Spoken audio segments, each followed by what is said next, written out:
60 Great Ghost Stories, read by H. Washington Sawyer. Tonight's story, Mr. Jones, by Edith Wharton. 1. Lady Jane Link was unlike other people. When she heard that she had inherited Bells, the beautiful old place which had belonged to the Links of Thudney for something like 600 years, the fancy took her to go and see it unannounced. She was staying at a friend's nearby, in Kent, and the next morning she borrowed a motor and slipped away alone to Thudney Blazes, the adjacent village. It was a lustrous, motionless day. Autumn bloom lay on the Sussex downs, on the heavy trees of the Weald, on streams moving indolently far off across the marshes. Farther still, Dungeness, a fitful streak, floated on the immaterial sea, which was perhaps, after all, only sky. In the softness, Thudney Blazes slept. A few aged houses bowed about a duck pond, a silvery spire, orchards thick with dew. Did Thudney Blazes ever wake? Lady Jane left the motor in the care of the geese on a miniature common, pushed open a white gate into a field, the griffined portals being padlocked, and struck across the park toward a group of carved chimney stacks. No one seemed aware of her. In a dip in the land, the long, low house, its ripe brick masonry overhanging a moat deeply sunk about its roots, resembled an aged cedar spreading immemorial red branches. Lady Jane held her breath and gazed. A silence distilled from years of solitude lay on lawns and gardens.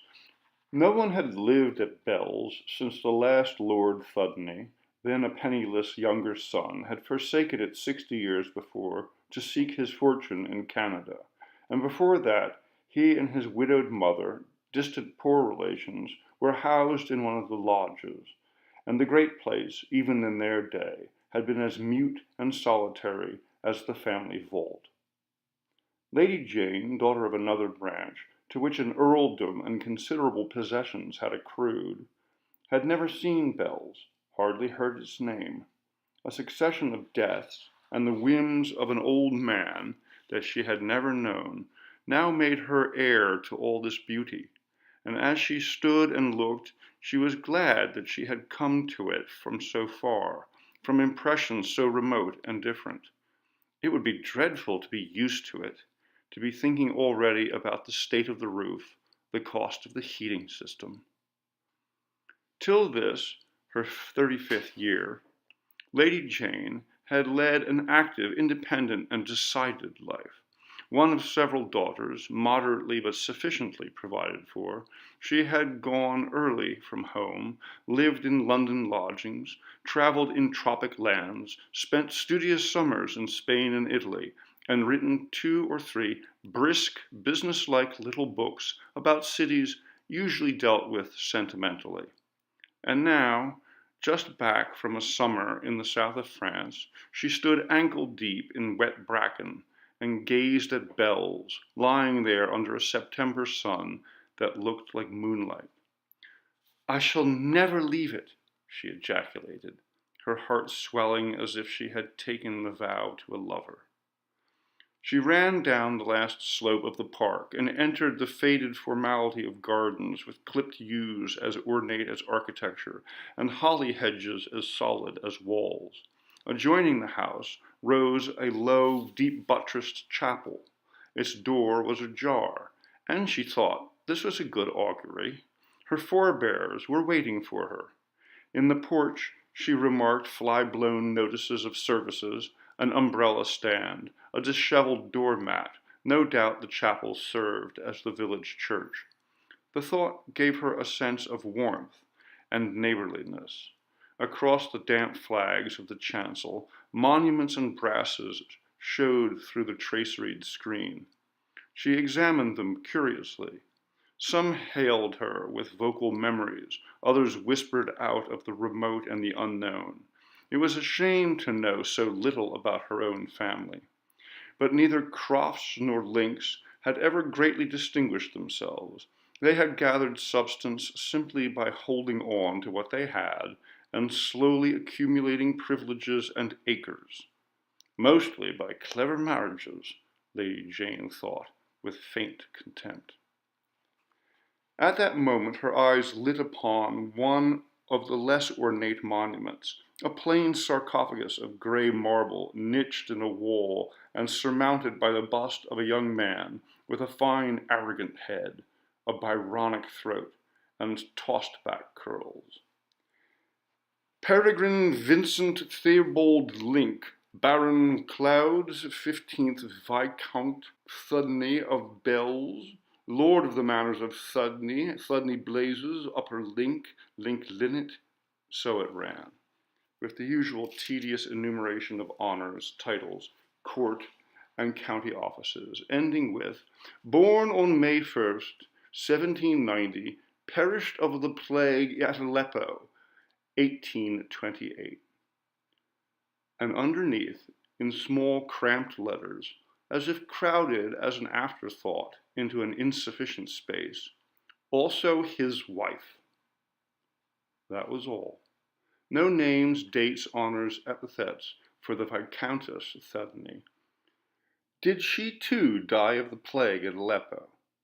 Or did the also imply her actual presence in the sarcophagus which her husband's pride had no doubt prepared for his own last sleep, little guessing that some Syrian drain was to receive him?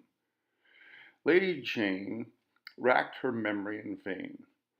All she knew was that the death without issue of this Lord Thudney had caused the property to revert to the Croft Links, and so, in the end, brought her to the chancel step where, shyly, she knelt for a moment, vowing to the dead to carry on their trust.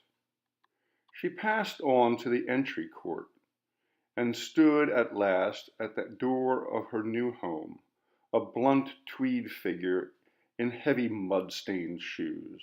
She felt as intrusive as a tripper, and her hand hesitated on the doorbell.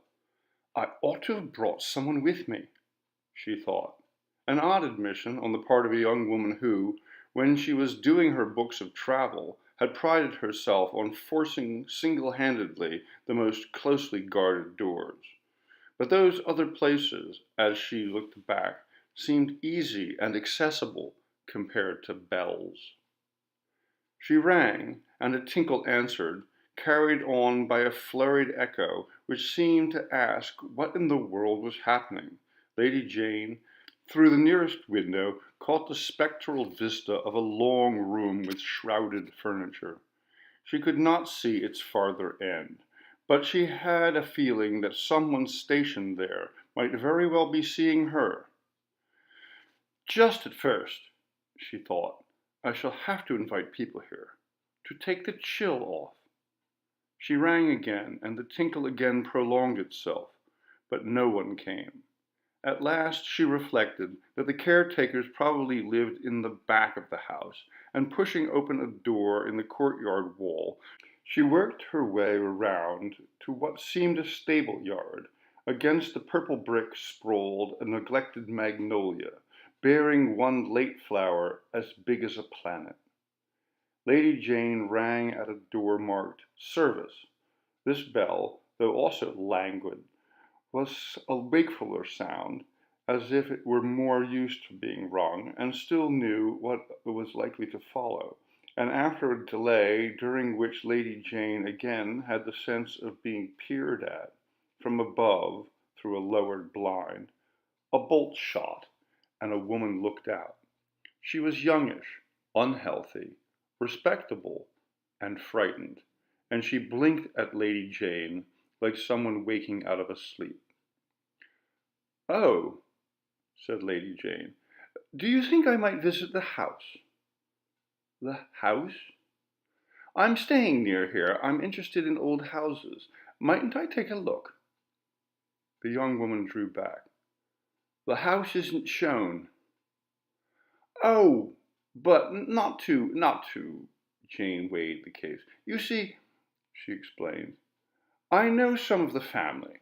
The Northumberland branch. You're related, madam? Well, distantly, yes.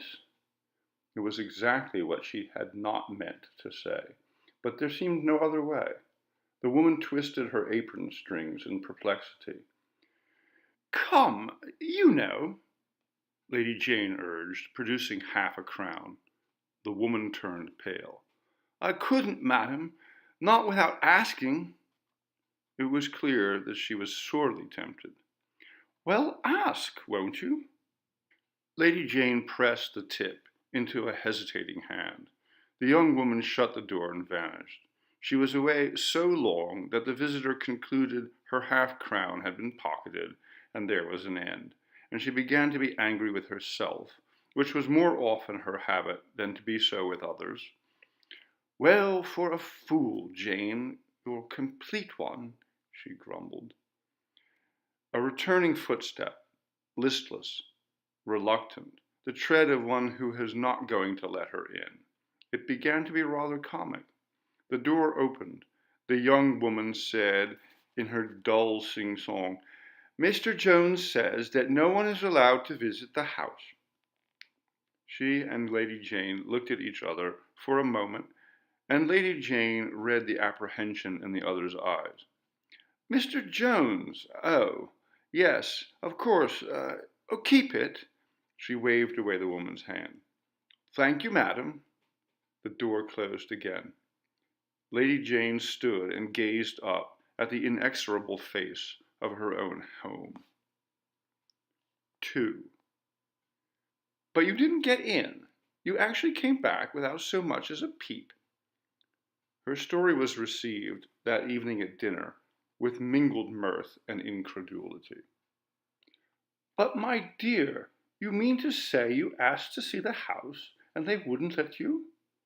Who wouldn't? Lady Jane hostess insisted. Mr. Jones. Mr. Jones? He said no one was allowed to visit it. Who on earth is Mr. Jones? The caretaker, I suppose. I didn't see him. Didn't see him either? But I never heard such nonsense. Why in the world didn't you insist?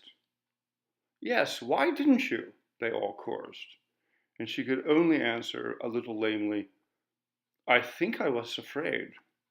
Afraid? You, darling? There was fresh hilarity. Of Mr. Jones?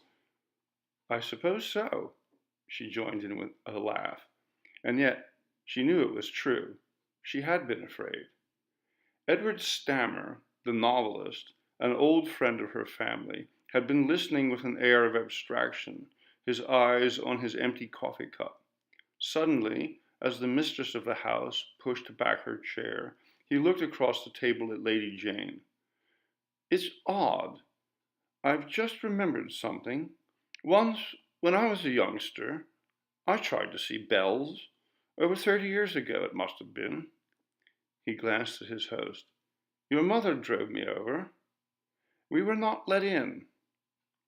There was a certain flatness in this conclusion, and someone remarked that Bells had always been known as harder to get into than any other house thereabouts. Yes, said Strammer, but the point is that we were refused in exactly the same words. Mr. Jones said no one was allowed to visit the house. Oh, he was in possession already, 30 years ago. Unsociable fellow, Jones. Well, Jane, you've got a good watchdog. They moved into the drawing room, and the talk drifted to other topics, but Strammer came and sat down beside Lady Jane. It's queer, though, that at such a distance of time we should have been given exactly the same answer. She glanced at him curiously. Yes, you didn't try to force your way in either. Oh, no, it was not possible. So I felt, she agreed. Well, next week, my dear, I hope we shall see it all, in spite of Mr. Jones. Their hostess intervened, catching their last words as they moved toward the piano. "I wonder if we shall see Mr. Jones," said Strammer. 3. Bells was not nearly so large as it looked. Like many old houses, it was very narrow, but 1 story high, with servants' rooms in the low attics, and much space wasted in crooked passages and superfluous stairs. If she closed the great salon, Jane thought, she might live there comfortably with a small staff, which was the most she could afford. It was a relief to find that the place was less important than she feared. For already, in the first hour of arrival, she had decided to give up everything else for Bells. Her previous plans and ambitions, except such as might fit in with her living there, had fallen from her like a discarded garment, and things that she had hardly thought about, or had shrugged away with the hasty subversiveness of youth, were already laying quiet hands on her, all the lives from which her life had issued, with what they bore of example or admonishment. The very shabbiness of the house moved her more than splendors, made it, after its long abandonment, seem full of careless daily coming and going of people long dead, people to whom it had not been a museum, or a page in history, but a cradle, nursery, home, and sometimes, no doubt, a prison. If those marble lips in the chapel could speak, if she could hear some of their comments on the old house, which had spread its silent shelter over their sins and sorrows, their follies and submissions, a long tale to which she was about to add another chapter, subdued and humdrum beside some of those earlier annals, yet probably freer and more varied than the unchronicled lives of the great aunts and great-grandmothers buried there so completely that they must hardly have known when they passed from their beds to their graves. Piled up like dead leaves, Jane thought, layers and layers of them, to preserve something forever budding underneath. Well, all those piled up lives had at least preserved the old house in its integrity, and that was worthwhile. She was satisfied to carry on such a trust. She sat in the garden looking up at those rosy walls, iridescent with damp and age.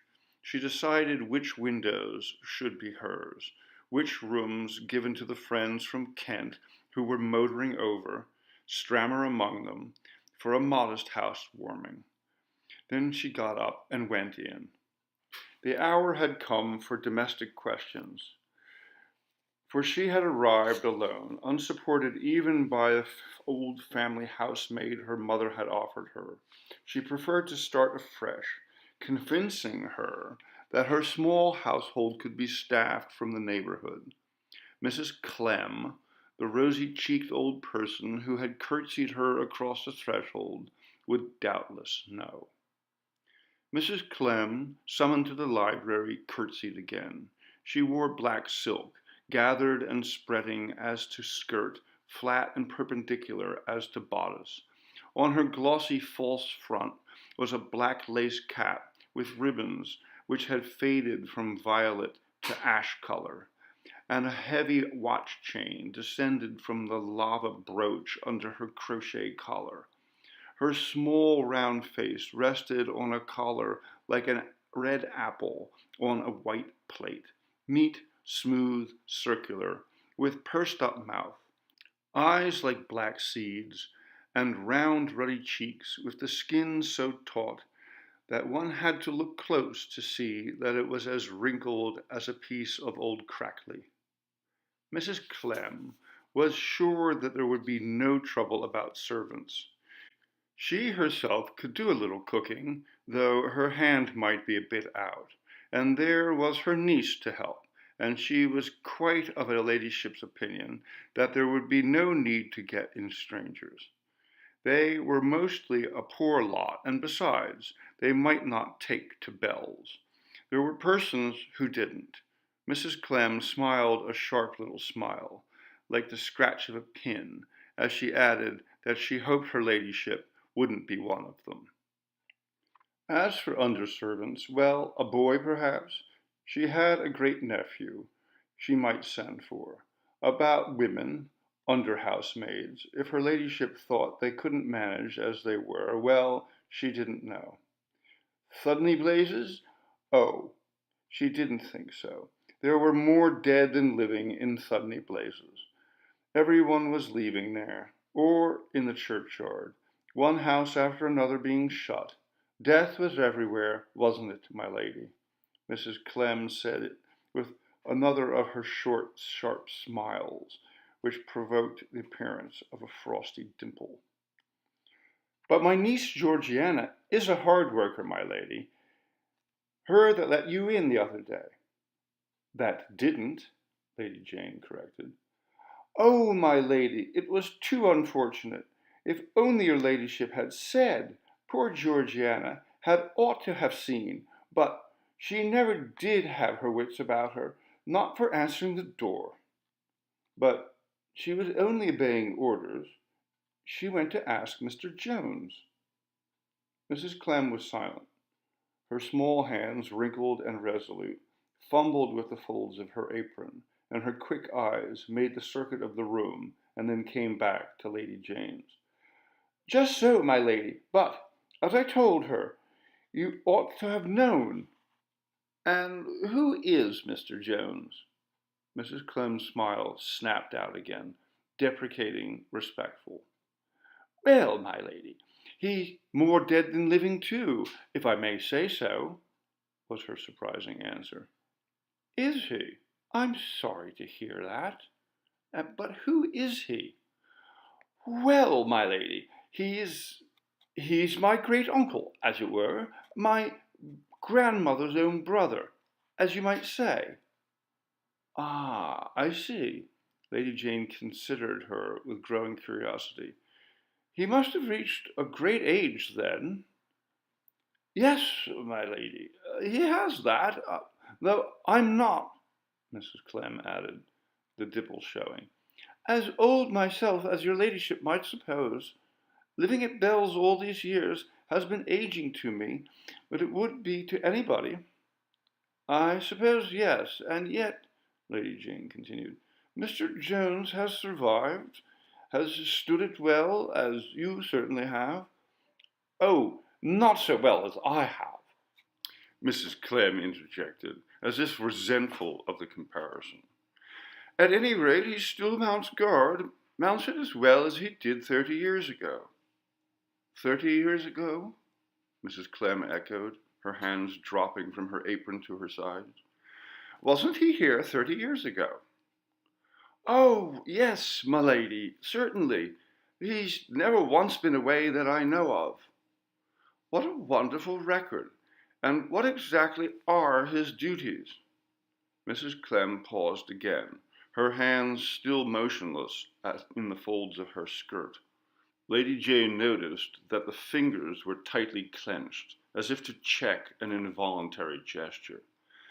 He began as a pantry boy, then footman, then butler, milady, but it's hard to say, isn't it, what an old servant's duties are when he's stayed on in the same house so many years.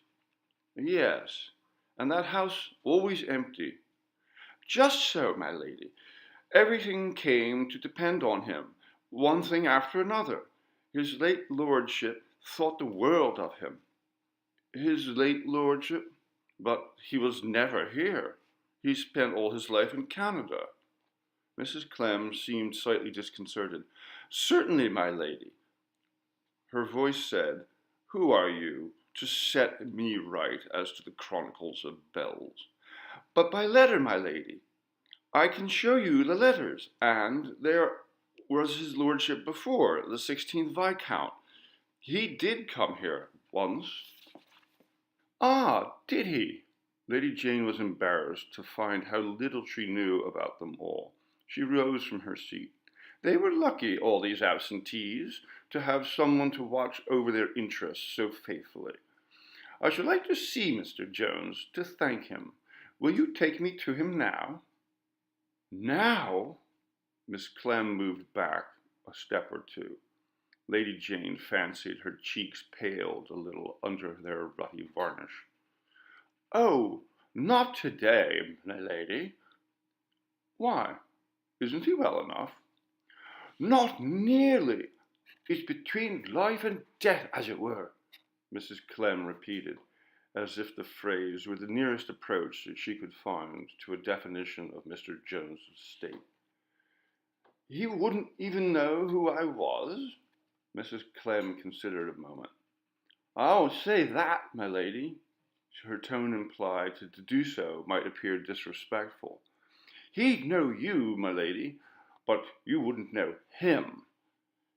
He broke off and added hastily, "I mean, for what he is in no state for you to see him. Is he so very ill, poor man? And is everything possible being done?" "Oh, everything. More too, my lady, but perhaps," Mrs. Clem suggested, with a clink of keys, "this would be a good time for your ladyship to take a look at the house. And your ladyship has no objection, I would like to begin with the linen." 4. "And Mr. Jones?" Strammer queried a few days later as they sat, Lady Jane and the party from Kent, about an improvised tea table in the recess of one of the great holly hedges. The day was as hushed and warm as that on which they had first come to Bells, and Lady Jane looked up with a smile of ownership at the old walls which seemed to smile back, and windows which now looked at her with friendly eyes. "Mr. Jones? Who is Mr. Jones?" the others asked. Only Strammer recalled their former talk. Lady Jane hesitated. "Mr. Jones is my invisible guardian, or rather, the guardian of Bells." They remembered then. "Invisible? You don't mean to say you haven't seen him yet?" "Not yet. Perhaps I never shall. He is very old and very ill, I'm afraid." "And he still rules here?" "Oh, absolutely. The fact is," Lady Jane added, "I believe he's the only person left who really knows all about Bells. Jane, my dear, that big shrub over there against the wall, I verily believe it's a Templetonia retusa. It is. Did anyone ever hear of its standing in English winter?" Gardeners all, they dashed off towards the shrub in its sheltered angle. "I shall certainly try it on the south wall at Dimley," cried the hostess from Kent. Tea over, they moved on to inspect the house. The short autumn day was drawing to a close, but the party had been able to come only for an afternoon, instead of staying over the weekend. Having lingered so long in the gardens, they had only time, indoors, to puzzle out what they could through the shadows.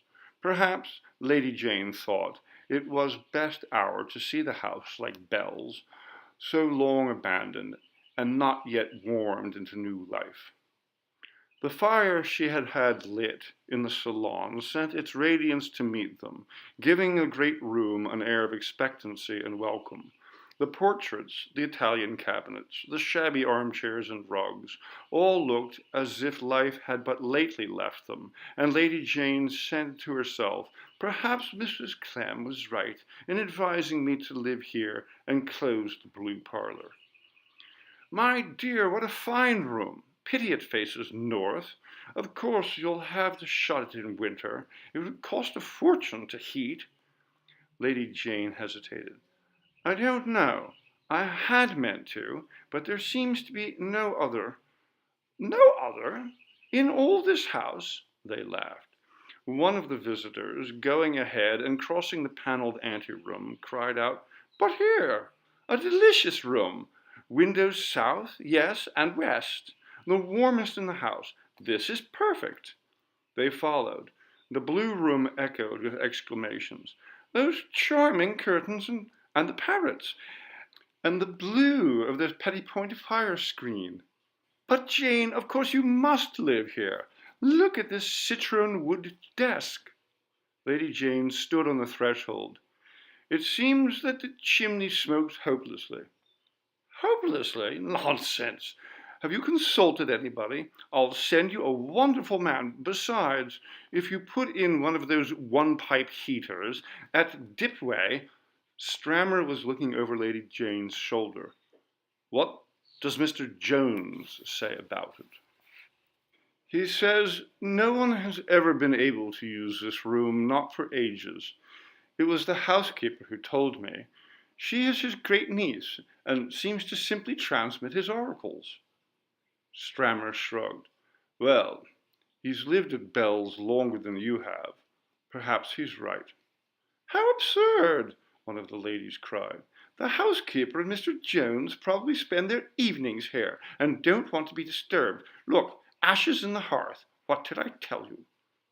Lady Jane echoed the laugh as they turned away, but they had still to see the library, damp and dilapidated, the panelled dining room, the breakfast parlour, and such bedrooms as had any old furniture left, not many, for the late lords of Bells, at one time or another, had evidently sold most of its removable treasures. When the visitors came down, their motors were waiting. A lamp had been placed in the hall, but the rooms beyond were lit only by the broad, clear band of western sky showing through the uncurtained casements. On the doorstep, one of the ladies exclaimed that she had lost her handbag. No, she remembered. She had laid it on the desk in the blue room. Which way was the blue room? I'll get it, Jane said, turning back. She heard Strammer following. He asked if he should bring a lamp. Oh, no, I can see. She crossed the threshold of the blue room, guided by the light from the western window. Then she stopped. Someone was in the room already. She felt rather than saw another presence. Strammer, behind her, paused also. He did not speak or move. What she saw, or thought she saw, was simply an old man with bent shoulders, turning away from the citron wood desk. Almost before she had received the impression, there was no one there. Only the slightest stir of the needlework curtain over the farther door. She heard no step or other sound. There's the bag, she said, as if the act of speaking and saying something obvious were a relief. In the hall, her glance crossed Strammer's, but failed to find there a reflection of what her own had registered. He shook hands, smiling. Well, goodbye. I commit you to Mr. Jones' care. Only don't let him say that you're not shown to visitors. She smiled. Come back and try. And then shivered a little as the lights of the last motor vanished beyond the great black hedges. 5. Lady Jane had exulted in her resolve to keep Bells to herself till she in the old house should have had time to make friends. But after a few days she recalled the uneasy feeling which had come over her as she stood on the threshold after her first tentative ring. Yes, she had been right in thinking that she would have to have people about her to take the chill off. The house was too old, too mysterious, too much withdrawn into its own secret past for her poor little present to fit into it without uneasiness. But it was not the time of year when, among Lady Jane's friends, it was easy to find people free. Her own family were all in the north, and impossible to dislodge. One of her sisters, when invited, simply sent back a list of shooting dates, and her mother wrote, "Why don't you come to us? What can you have to do all alone in an empty house this time of year? Next summer we're all coming." Having tried one or two friends with the same result, Lady Jane bethought her of Strammer. He was finishing a novel, she knew, and at such times he liked to settle down somewhere in the country where he could be sure of not being disturbed. Bells was a perfect asylum, and though it was probable that some other friend had anticipated her and provided the requisite seclusion, Lady Jane decided to invite him. Do bring your work and stay till it's finished. Don't be in a hurry to finish. I promise that no one shall bother you. And she added, half nervously, "Not even Mr. Jones." As she wrote that, she felt an absurd impulse to blot the words out. He might not like it, she thought, and the he did not refer to Strammer. Was the solitude already making her superstitious? She thrust the letter into an envelope, carried it herself to the post office at Thudney Blazes. 2 days later, a wire from Strammer announced his arrival. He came on a cold, stormy afternoon just before dinner. As they went up to dress, Lady Jane called after him, "We shall sit in the blue parlour this evening." The housemaid, Georgiana, was crossing the passage with hot water for the visitor. She stopped and cast a vacant glance at Lady Jane. The latter met it and said carelessly, "You hear, Georgiana? The fire in the blue parlour." While Lady Jane was dressing, she heard a knock and saw Mrs. Clem's round face just outside the door, like a red apple on a garden wall. "Is there anything wrong about the salon, m'lady?" Georgiana understood. That I want a fire in the blue parlour, yes. What's wrong with the salon is that one freezes there. But the chimney smokes in the blue parlour. Well, we'll give it a trial, and if it does, I'll send for someone to arrange it. Nothing can be done, my lady. Everything has been tried, and Lady Jane swung about suddenly. She had heard Strammer singing a cheerful hunting song in a cracked voice in his dressing room at the other end of the corridor. "And that will do, Mrs. Clem. I want the fire in the blue parlour." "Yes, my lady." The door closed on the housekeeper.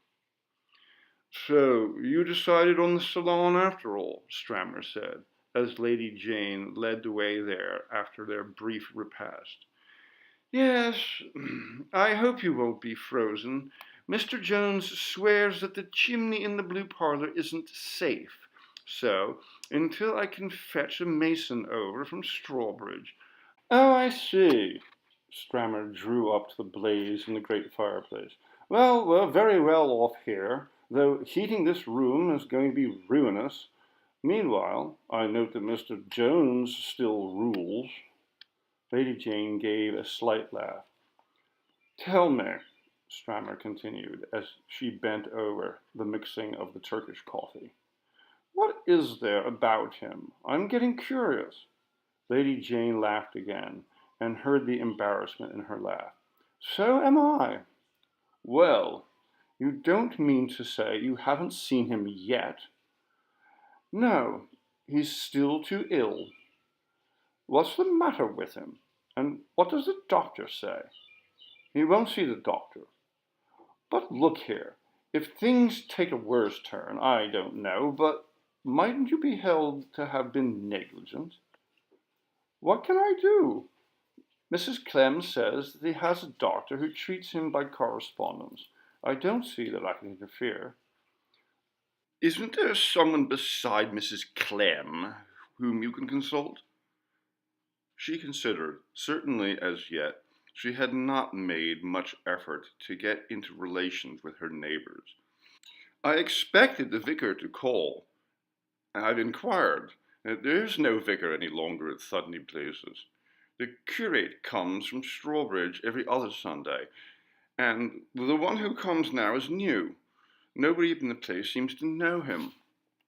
"But I thought the chapel here was in use. It looked so when you showed it to us the other day." "I thought so too. It used to be the parish church of Link Linnet and Lower Link, but it seems that was years ago. The parishioners objected to coming so far, and there weren't enough of them. Mrs. Clem says that nearly everybody has died off or left. It's the same in Thudney Blazes." Strammer glanced about the great room, with its circle of warmth and light by the hearth, and the sullen shadows huddled at its farther end, as if hungrily listening. With this emptiness at the center, life was bound to cease gradually on the outskirts. Lady Jane followed his glance. Yes, it's all wrong. I must try to wake the place up. But why not open it to the public? Have a visitor's day. She thought for a moment. In itself, the suggestion was distasteful. She could imagine few things that would bore her more. Yet to do so might be a duty, a first step toward re-establishing relations between the lifeless house and its neighborhood. Secretly, she felt that even the coming and going of indifferent unknown people might help to take the chill off those rooms, to brush from their walls the dust of too heavy memories. "Who's that?" asked Strammer. Lady Jane started in spite of herself, and glanced over her shoulder, but he was only looking past her at a portrait, which a dart of flame from the hearth had momentarily called from its obscurity. "That's a Lady Thudney." She got up and went toward the picture with a lamp. "Might be an Opie, don't you think? It's a strange face, under the smirk of the period." Strammer took the lamp and held it up. The portrait was that of a young lady in a short-waisted muslin gown caught between the breast by a cameo. Between clusters of beribboned curls, a long fair oval looked down dumbly, inexpressively, in a stare of frozen beauty. "It's as if the house had been too empty even then," Lady Jane murmured. "I wonder which she was. Oh, I know. It must be also his wife." Strammer stared. "It's the only name on her monument, the wife of Peregrine Vincent Theobald, who perished in the plague of Aleppo in 1828. Perhaps she was very fond of him, and this was painted when she was an inconsolable widow." "They didn't dress like that as late as 1828, Strammer, holding the lamp closer, deciphered the inscription on the border of the lady's India scarf. "Juliana, Viscountess Thudney, 1818. She must have been inconsolable before his death, then." Lady Jane smiled. "Let's hope she grew less so after it." Strammer passed the lamp across the canvas. "Do you see where she was painted?" "In the blue parlor. Look, the old paneling. She's leaning on that citron wood desk. They evidently used the room in winter then." The lamp paused on the background of the picture, a window framing snow-laden paths and hedges in icy perspective.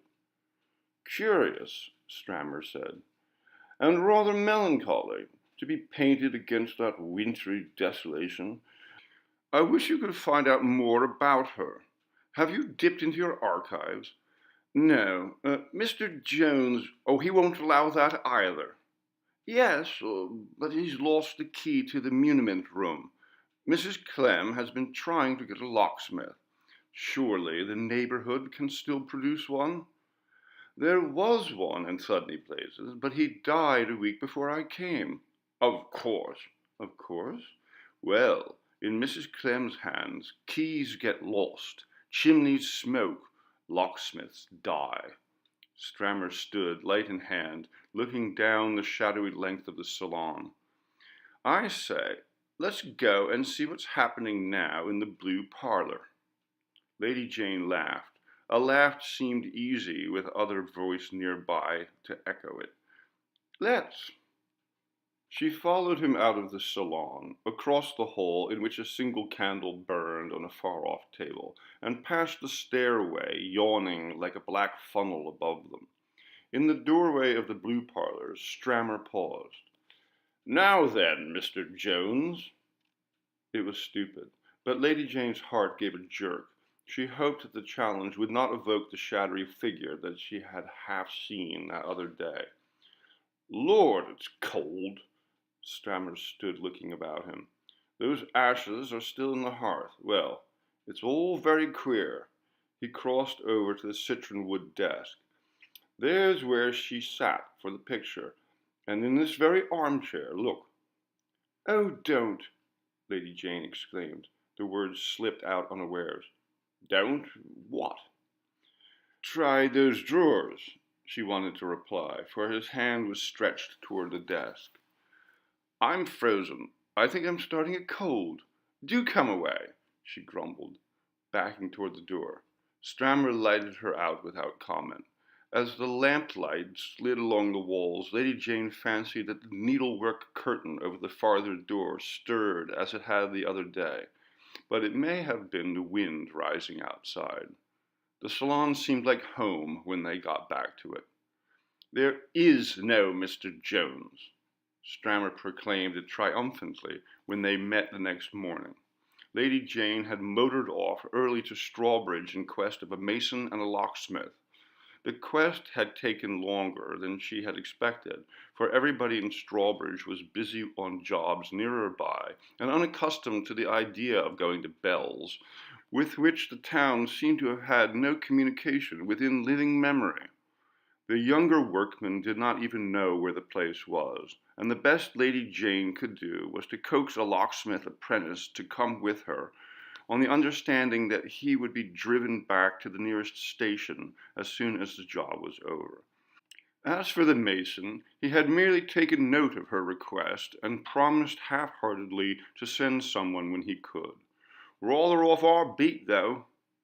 She returned, discouraged and somewhat weary, as Strammer was coming downstairs after his morning's work. No Mr. Jones, she echoed. Not a trace. I've been trying the old Glamis experiment, situating his room by its window. Luckily the house is smaller. Lady Jane smiled. This is what you call locking yourself up with your work? I can't work. That's the trouble. Not till this is settled. Bells is a fidgety place. Yes, she agreed. Well, I wasn't going to be beaten, so I went to try to find the head gardener. But there isn't now. Mrs. Clem told me. The head gardener died last year. That woman positively glows with life whenever she announces a death. Have you noticed? Yes, Lady Jane had. Well, I said to myself that there wasn't a head gardener, there must be an underling, at least one. I'd seen somebody in the distance raking leaves, and I ran him down. Of course, he'd never seen Mr. Jones.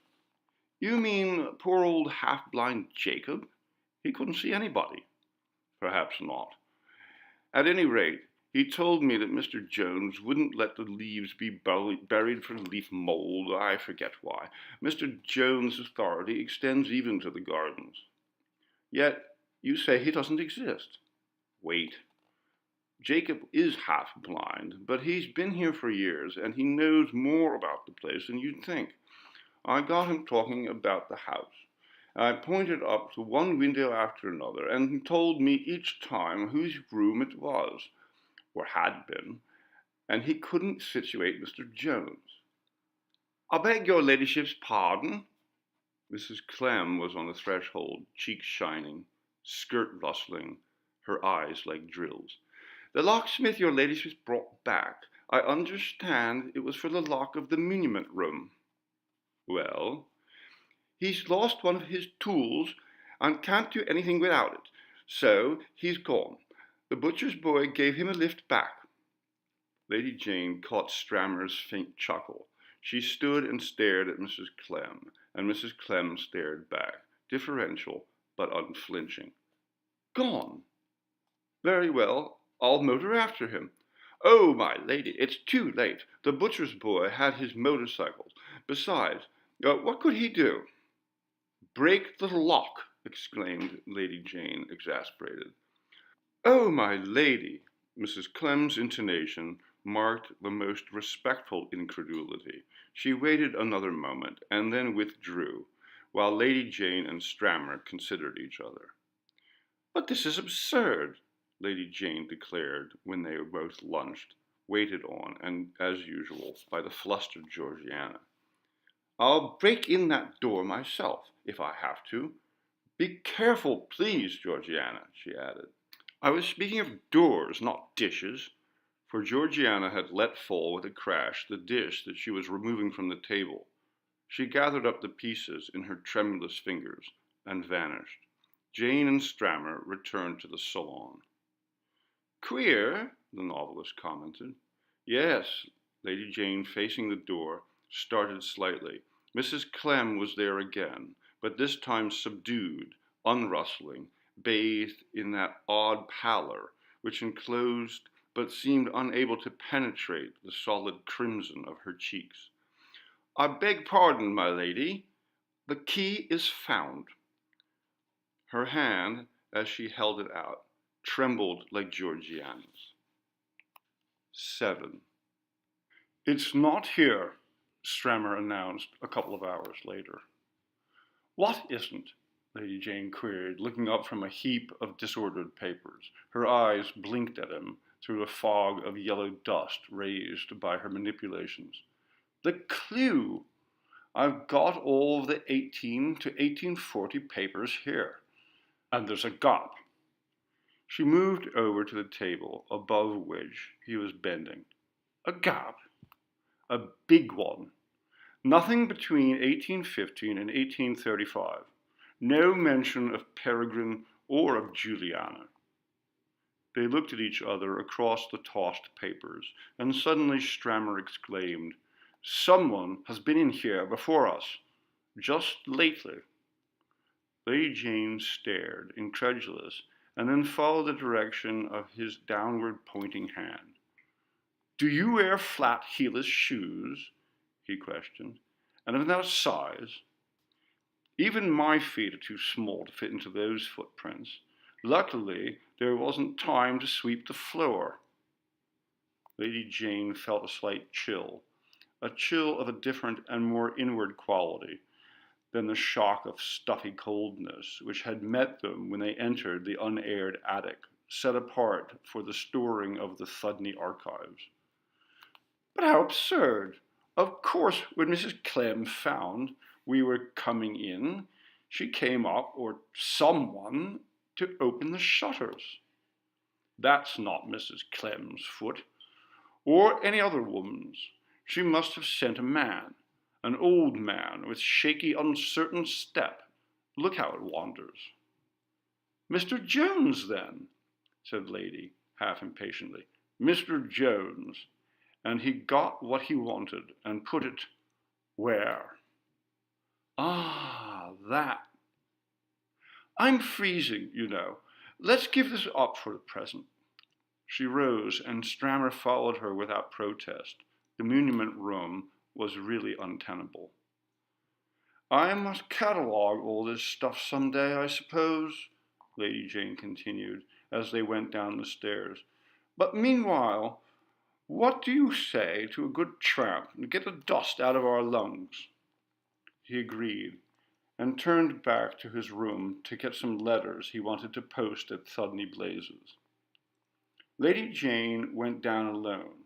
It was a fine afternoon, and the sun, which had made the dust clouds of the muniment room so dazzling, sent a long shaft through the west window of the blue parlor and across the floor of the hall. Certainly Georgiana had kept the oak floors remarkably well, considering how much else she had to do. It was Lady Jane stopped, as if an unseen hand had jerked her violently back.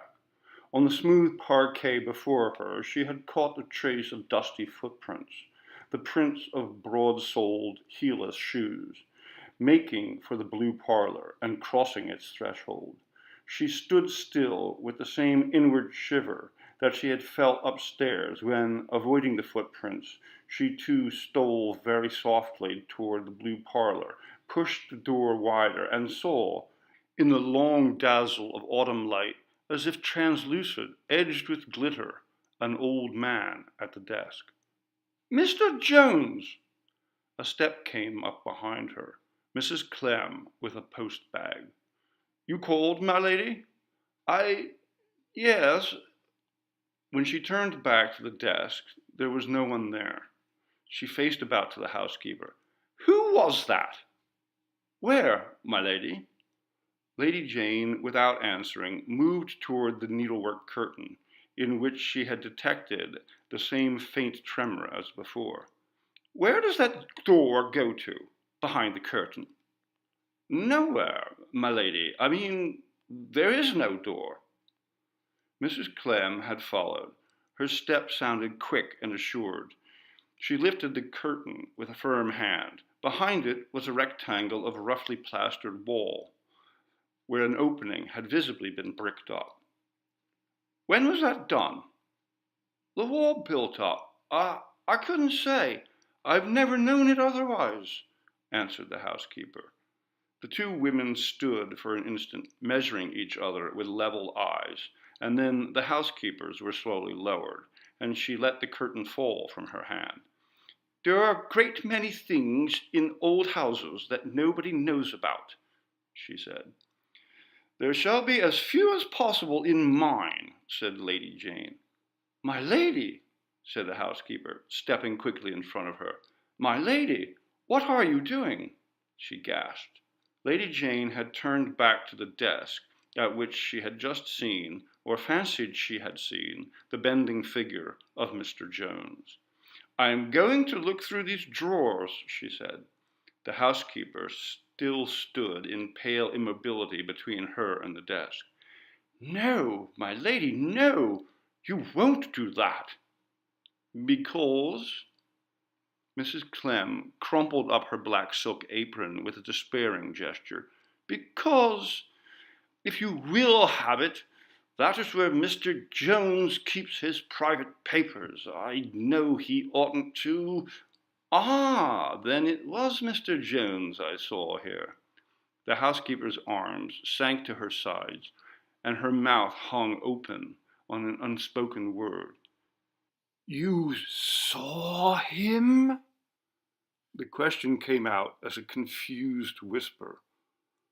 Before Lady Jane could answer, Mrs. Clem's arms rose again, stretched before her face as to fend off a blaze of intolerable light, or some forbidden sight that she had long since disciplined herself not to see.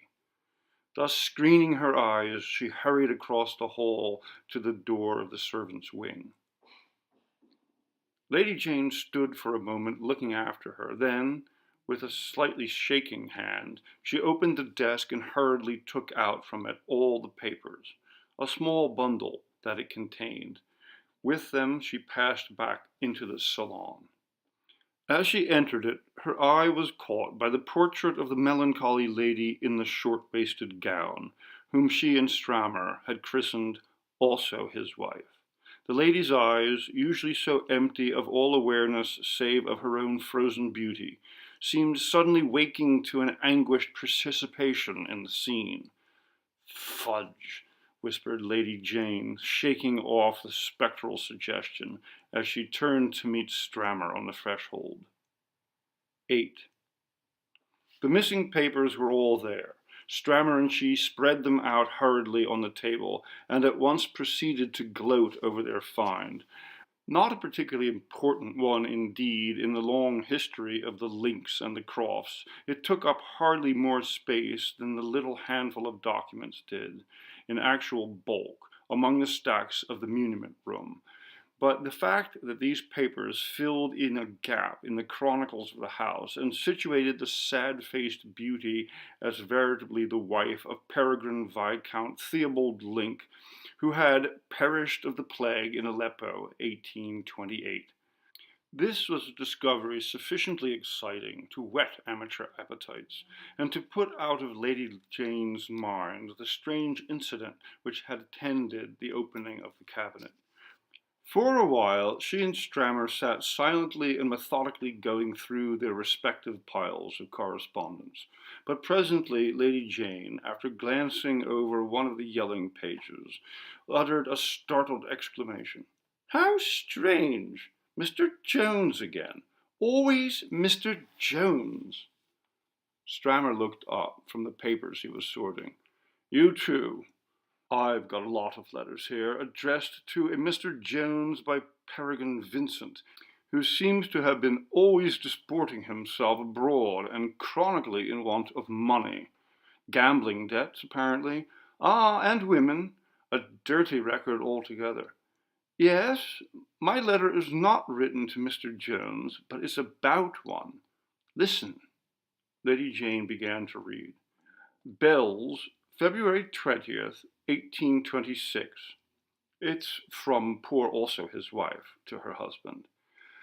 My dear lord, acknowledging as I ever do the burden of the sad impediment which denies me the happiness of being more frequently in your company, and yet fail to conceive how anything in my state obliges me that close seclusion in which Mr. Jones persists, and by your express orders, so he declares, in confining me.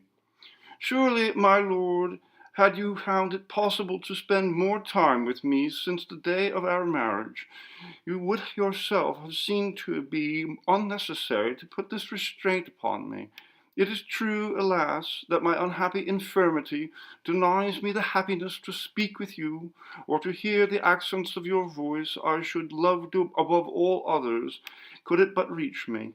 But, my dear husband, I would have you consider that my mind is in no way affected by this obstacle, but goes out to you, as my heart does, in perpetual eagerness of attention, that to sit in this great house alone, day after day, month after month, deprived of your company, and debarred also from any intercourse but that which the servants you have chosen to put about me, is a fate more cruel than I deserve, and more painful than I can bear.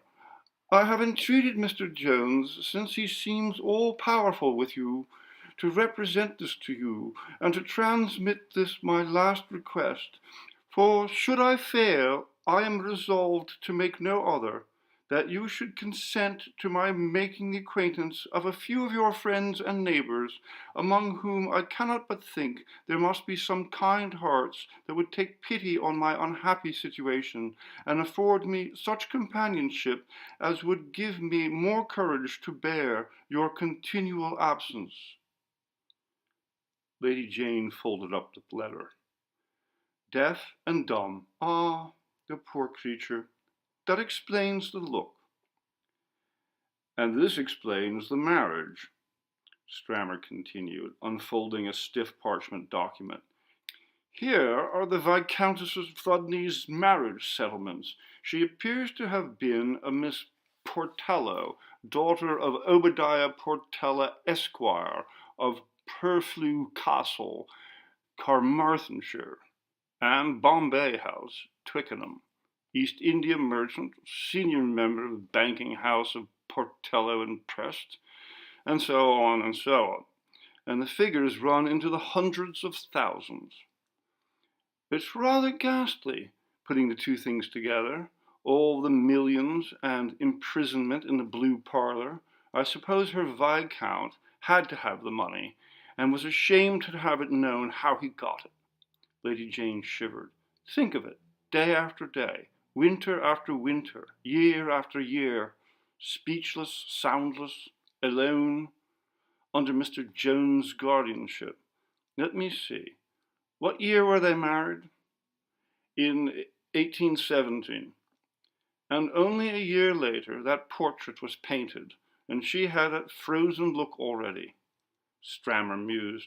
Yes, it's grim enough, but the strangest figure in the whole case is still Mr. Jones. Mr. Jones, yes, her keeper, Lady Jane mused. I suppose he must have been this one's ancestor. The office seems to have been hereditary at Bells. Well, I don't know. Strammer's voice was so odd that Lady Jane looked up at him with a state of surprise. And what if it were the same one? Suggested Strammer with a queer smile. The same? Lady Jane laughed. You're not good at figures, are you? If poor Lady Thudney's Mr. Jones were alive now, he'd be— Oh, I didn't say ours was alive now, said Strammer. Oh, what? She faltered. But Strammer did not answer. His eyes had been arrested by the precipitate opening of the door behind his hostess, and the entry of Georgiana, a livid, dishevelled Georgiana, more than unusually bereft of her faculties, and gasping out something inarticulate. Oh, my lady, it's my aunt. She won't answer me, Georgiana stammered in a voice of terror. Lady Jane uttered an impatient exclamation. Answer you? Why, what do you want her to answer? Only whether she is alive, my lady, said Georgiana with streaming eyes. Lady Jane continued to look at her severely. Alive? Alive? Why on earth shouldn't she be? She might as well be dead, by the way she just lies there. You're not dead. I saw her alive enough in the blue parlour just half an hour ago, Lady Jane answered. She was growing rather blasé with regard to Georgiana's panics, but suddenly she felt this to be of a different nature from any of the others. Where is your aunt lying? In her own bedroom, on her bed, the other wailed, and won't say why.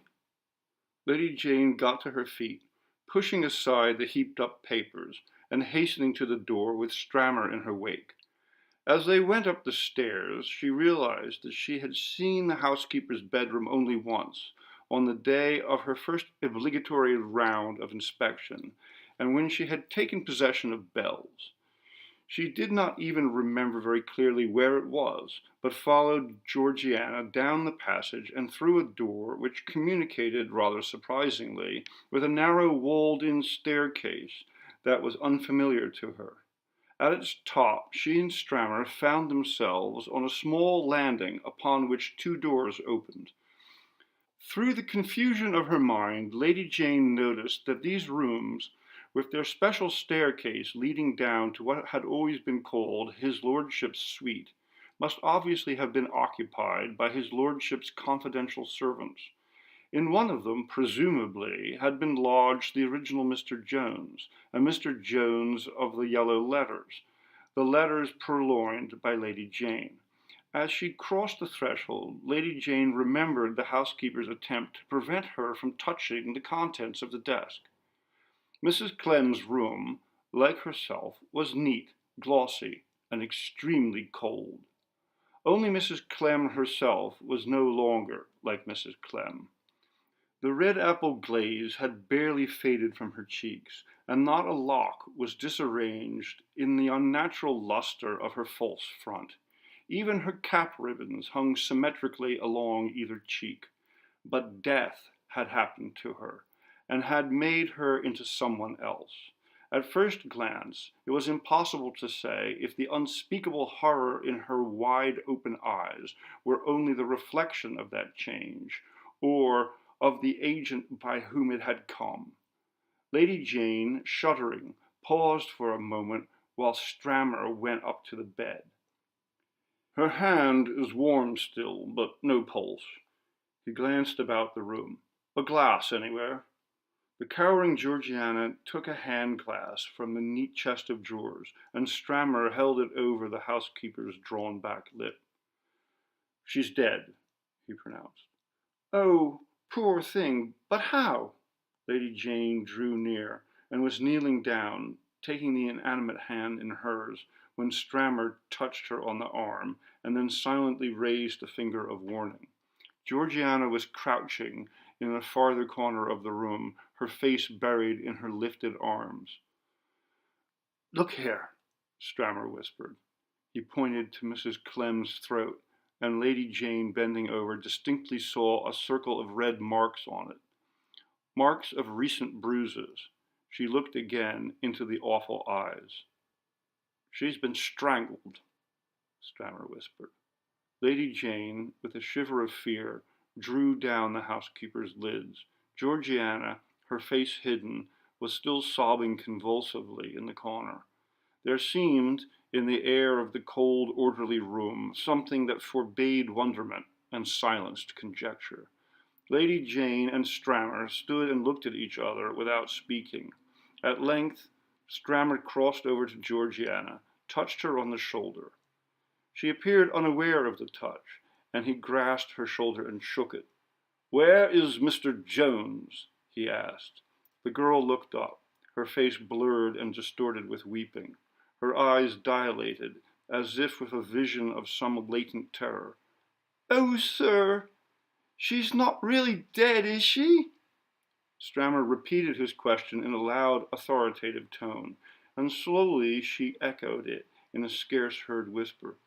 Mr. Jones.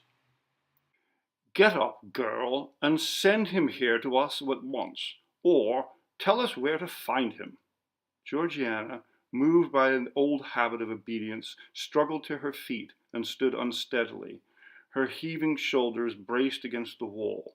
Strammer asked her sharply if she had not heard what he had said. Oh, poor thing, she's so upset, Lady Jane intervened compassionately.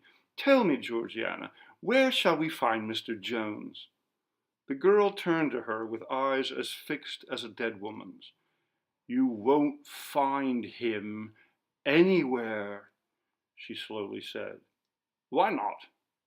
Because he's not here.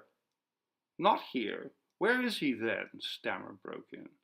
Georgiana did not seem to notice the interruption. She continued to stare at Lady Jane with Mrs. Clem's awful eyes. He's in his grave in the churchyard. These years and years he is, long before I ever was born. My aunt hadn't ever seen him herself, not since she was a tiny child. That's the terror of it. That's why she always had to do what he told her to, because you couldn't ever answer him back. Her horrified gaze turned from Lady Jane to the stony face and fast glazing pupils of the dead woman. You hadn't ought to have meddled with his papers, my lady. That's what he's punished her for. When it came to those papers, he wouldn't ever listen to human reason. He wouldn't.